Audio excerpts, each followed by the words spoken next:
Welcome back to the garden. My beloved behind the camera has told me I look like Prince Charles here, so welcome to our lovely garden here in South Wales. It's absolutely marvellous.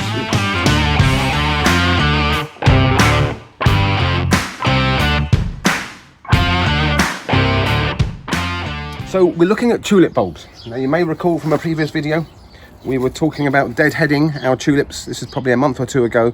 While they were still green, we took off the dead flowers to prevent them setting seed and get all the energy to go down to the bulbs, which are underneath here. And now we can see that these are very much dead and dormant.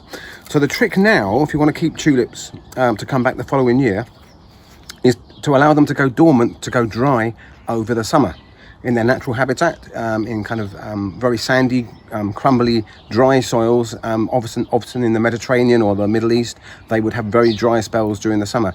Here in Wales, we do not get the privilege of 3 or 4 months of dry weather, usually. We get very damp, and that can cause the bulbs to rot and to not come back year after year.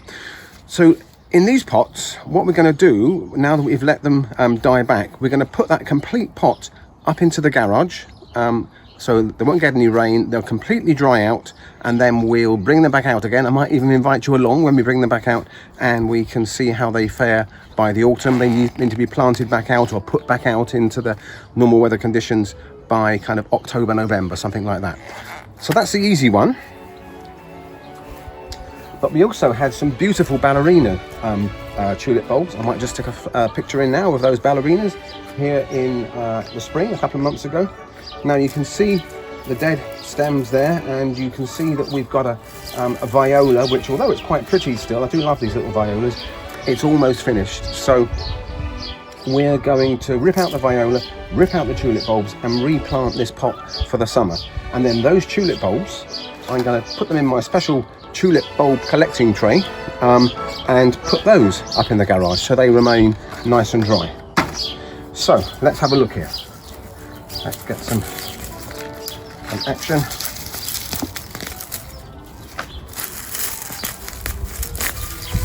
Sorry, Mr. Viola.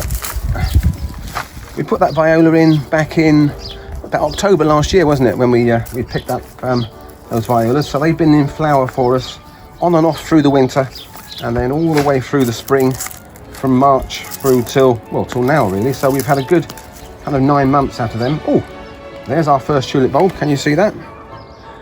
That's a beauty. Nice and big. That's what we want. So I'm going to pop him in there. And now I just need to have a little bit of a dig around it. Oh, get it. Oh. Don't forget sound effects. Very, very important. Yeah. Any good gardener will tell you the importance of a good grunt.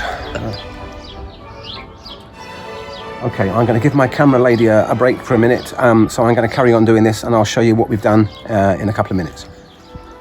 And then 5 minutes later, there we were, finished. So we've got all the roots, most of the roots, and certainly we've got all the bulbs out, and there's some lovely looking bulbs have come out of there, some big boys.